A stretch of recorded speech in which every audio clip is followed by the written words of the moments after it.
Je m'appelle Mélanie Kurdi, je suis restauratrice de peinture habilitée Musée de France et je vais m'occuper de la restauration des 2 œuvres de l'église de Suève. 2 œuvres anciennes mais au parcours peu connu en fait, où on ne connaît pas très bien leur histoire. Et donc la restauration va être un moment privilégié justement pour en savoir plus sur ces œuvres qui présentent indéniablement un intérêt historique et artistique très important et qui sont des œuvres de grande qualité et qui actuellement malheureusement est peu visible du fait de leur état de conservation très dégradé.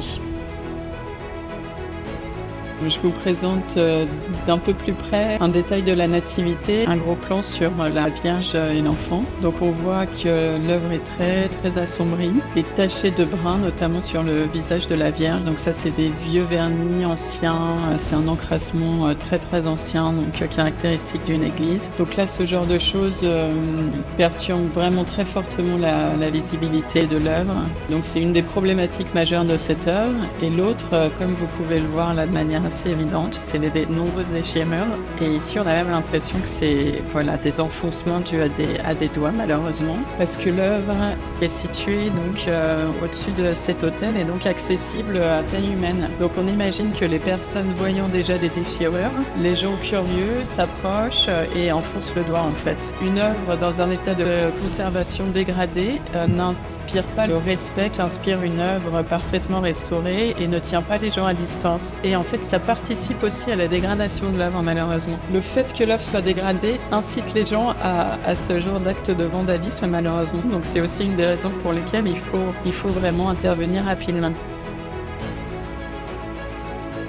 La deuxième œuvre qui doit être restaurée dans le cadre de cette campagne, c'est ce martyre de Saint-Laurent, donc sur le grill à l'huile bouillante. Donc là, c'est une œuvre qui semble encore plus ancienne, peut-être d'influence, voire peut-être d'origine italianisante. On le voit en fait à la tenue des personnages, qui est vraiment caractéristique, ces tenues aux couleurs très acidulées. Alors là, on ne distingue plus le côté acidulé, évidemment, à cause d'un vernis très ancien qui ternit énormément les couleurs.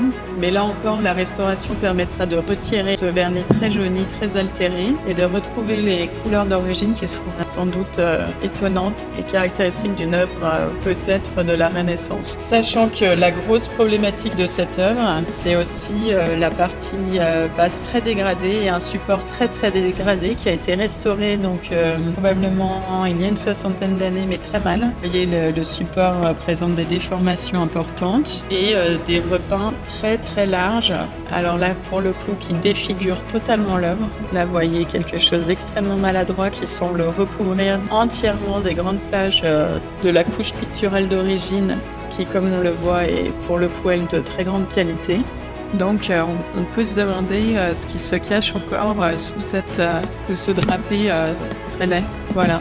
Donc là, la restauration permettra d'en savoir plus et peut-être de révéler une œuvre beaucoup plus intéressante dans la partie supérieure, qui a été entièrement repeinte. Là, vraiment, on le voit ici aussi, entièrement recouverte.